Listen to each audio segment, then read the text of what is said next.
Una tierra tan conectada con la magia que los espíritus y los humanos compartían el mismo mundo, que eligió la paz durante siglos y que casi fue destruida por esa misma elección. Esta es la historia de Ionia. Antes de hablar de guerras y traiciones, hay que entender qué hace a Ionia diferente de todo lo demás en Runeterra, porque no es solo una región, es casi un ser vivo.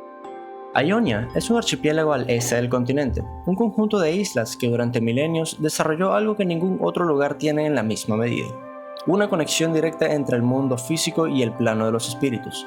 Los ionianos lo llaman el nexo espiritual, y no es metáfora. En Ionia, los animales tienen conciencia, las plantas reaccionan a las emociones humanas, los muertos no siempre se ven del todo, y algunas personas nacen con una sensibilidad tan alta a esa energía que pueden mover objetos con la mente, controlar el viento o proyectar su voluntad como un arma. Pero este poder viene atado a una filosofía. Los ionianos creen que perturbar esa energía, con demasiada ambición, demasiada agresión o demasiada oscuridad, rompe el tejido de su mundo, y una vez roto, cuesta generaciones repararlo. Por eso, eligieron el aislamiento, sin ejércitos permanentes, sin expansión territorial, sin provocaciones, solo comunidades, templos, maestros y estudiantes viviendo en armonía con la tierra. Hermoso, ¿no creen? El problema es que el resto de Runeterra no se leyó el mismo manual. Antes de que llegara la guerra, había una organización que mantenía ese equilibrio desde dentro, la Kinkou Order. No eran un ejército, no eran un gobierno. Eran guardianes espirituales cuya misión era vigilar la línea entre el mundo de los vivos y el de los espíritus, sellar lo que no debía abrirse, mediar lo que no debía romperse, actuar donde otros no podían ni siquiera ver el problema. La orden se sostenía sobre 3 roles: el ojo del crepúsculo, que observa sin actuar, siendo la sabiduría que todo lo ve; la mano de las sombras, que actúa sin ser vista, siendo la fuerza que nadie anticipa; y el latido del corazón, que avanza sin dudar, siendo la convicción que lo pone todo en movimiento. Por generaciones, los maestros de la Kinkou resolvieron conflictos que el ioniano promedio ni siquiera sabía que existían. Eran respetados, temidos un poco y profundamente necesarios. Y su gran debilidad era exactamente eso: eran guardianes del equilibrio en un mundo donde no todos querían equilibrio, algunos querían ganar. Noxus no invadió a Ionia porque la odiara, la invadió porque la quería. Sus recursos mágicos, sus puertos, su tierra fértil. Para el imperio noxiano, Ionia era un tesoro sin ejército que lo defendiera, una oportunidad demasiado tentadora como para no tomarla. El problema fue que Ionia de verdad casi no tenía defensa militar organizada. Siglos de paz habían convencido a sus líderes de que la diplomacia podía funcionar con cualquiera, incluso con Noxus. Pero esto no fue así. Los noxianos desembarcaron en el sur, quemaron aldeas, masacraron civiles, tomaron ciudad tras ciudad mientras la resistencia ioniana improvisaba en tiempo real. No había plan, no había comando unificado, solo comunidades intentando sobrevivir solos contra un ejército profesional con siglos de práctica conquistando imperios. Y entonces ocurrió la masacre de Turtle Beach. Fue una operación noxiana contra ionianos que huían, civiles, en su mayoría, miles de muertos en un solo día. No fue una batalla, fue un mensaje de Noxus a Ionia: si no se rinden, nos borramos el mapa. Ionia, que había elegido la paz durante siglos, tuvo que tomar la decisión más difícil de su historia. Y del dolor de esa decisión surgieron los personajes que definen la región hasta hoy. Irelia no debería haber sido líder de la resistencia. Era la hija mayor de una familia de la región de Navori, con talento para una danza tradicional llamada el baile de las hojas. Una coreografía que usaba cuchillas ceremoniales flotantes, guiadas por la mente del bailarín a través de su conexión mágica. Cuando los noxianos llegaron a su aldea, capturaron a su familia y mataron a sus hermanos, tomó las cuchillas de su danza y las convirtió en armas de guerra, no como decisión estratégica, sino como lo único que podía hacer con lo único que tenía en las manos. Y en la batalla de Placidium de Navori, Irelia enfrentó a un comandante noxiano cara a cara, frente a su ejército y frente a los ionianos que ya empezaban a rendirse. Ella sola logró la victoria. En ese momento todo cambió. Los ionianos que habían perdido la esperanza volvieron a pelear. Los que no sabían en qué creer encontraron algo concreto en qué creer. Irelia no solo era una guerrera, era una prueba viviente de que Ionia podía resistir a Noxus en campo abierto. Pero nadie habla del precio. Irelia lideró una resistencia durante años, tomó decisiones imposibles, vio morir a su gente por órdenes que ella dio, y cuando la guerra terminó y Noxus fue finalmente repelido, Irelia seguía viva. Pero la chica que bailaba con cuchillas para honrar a su tierra ya no existía. En su lugar, había alguien que sabía exactamente cuánta fuerza hace falta para matar a un hombre.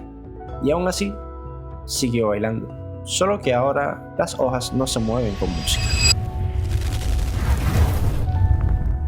Seth era el estudiante más brillante que la Kinkou Order había visto en generaciones. Adoptado por el gran maestro Kusho, creció junto a Shen, el hijo legítimo del maestro, aprendiendo el arte del equilibrio desde niño. Era más talentoso que Shen. Lo sabía todo el mundo, incluyendo el mismo Shen. Y aún así, Kusho los trataba a los dos igual, enseñándoles que el poder sin sabiduría es una carga, no un regalo. Seth escuchaba, pero nunca estaba de acuerdo. Cuando la invasión noxiana llegó y la Kinkou predicaba mesura, equilibrio, no actuar con demasiada agresión, mantener el balance, Seth miraba a su gente morir y la filosofía de su maestro le parecía cada vez más una excusa para no hacer lo necesario.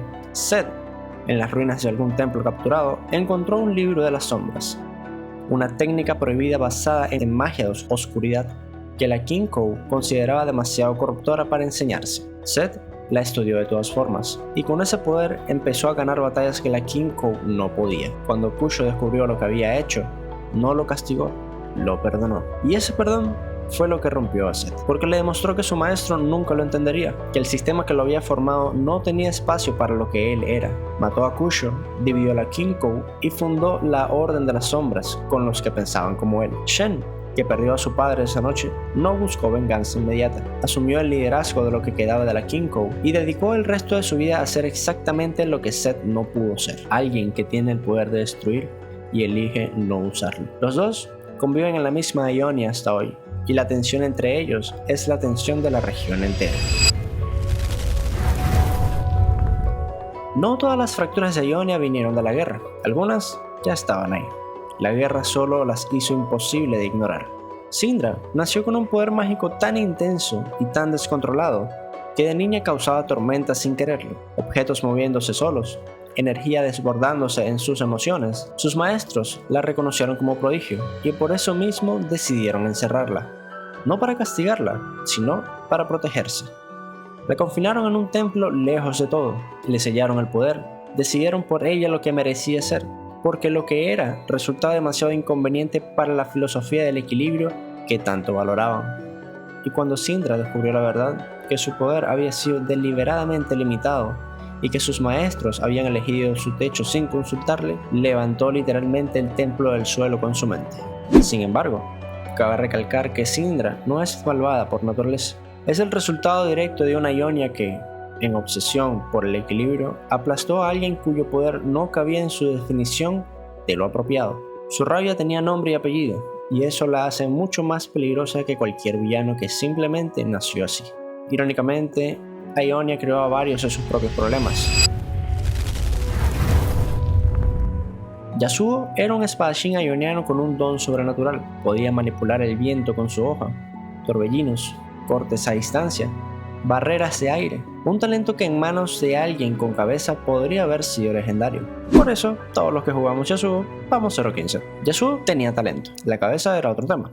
Durante la invasión, fue asignado como guardián del anciano Souma, un maestro que poseía una técnica secreta, el arte del último viento, capaz de derribar a campeones que ya habían muerto. Souma fue asesinado, y las evidencias apuntaban a Yasuo, cosa que era mentira, ya que el verdadero asesino fue otra persona, pero nadie le había creído. Entonces decidió escapar. Fue cazado por años, pasando como fugitivo deshonrado, bebiendo, peleando, perdiendo todo lo que le importaba, incluyendo a su hermano menor.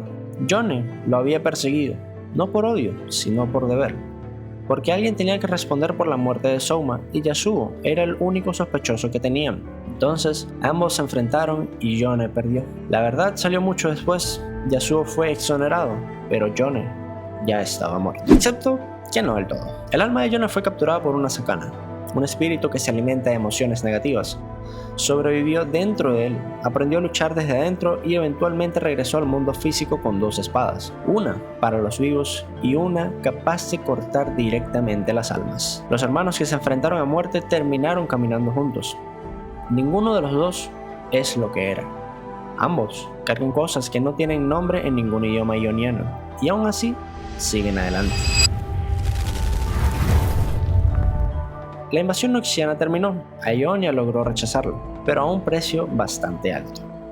La Kinkou quedó dividida, la Orden de las Sombras operando en las sombras, valga la redundancia, Syndra, una amenaza activa que nadie sabe cómo manejar, Irelia liderando una nación que ganó la guerra y no sabe muy bien qué hacer con esa victoria, y el plano espiritual, ese tejido mágico que hace única a Ionia, corrompido en zonas enteras por la violencia acumulada de años de batalla.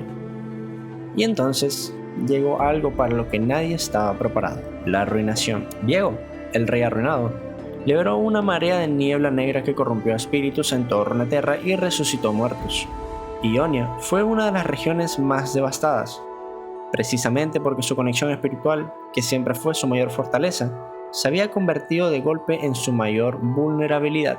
Los espíritus que convivían con los humanos se transformaron en monstruos. Los muertos que se quedaban cerca volvieron, pero de la peor manera posible. Y afortunadamente, Ionia también logró sobrevivir eso. Ionia es la historia de una tierra que eligió paz y aprendió de la peor manera que la paz no se mantiene sola, que el equilibrio no significa inacción, que a veces para preservar algo hermoso hay que estar dispuesto a destruir algo también. Ionia es Irelia, que convirtió su dolor en arte de guerra. Es Zed, que eligió el poder sobre los principios y perdió lo que más amaba en el proceso. Es Syndra, quien fue traicionada por quienes se suponían debían protegerlo. Es Yasuo y Yone, 2 hermanos a quienes Ionia rompió por separado y que de alguna manera siguen ahí. Ionia no es la región más poderosa de Runeterra, no es la más ambiciosa, es la más compleja y probablemente la que más tiene que perder.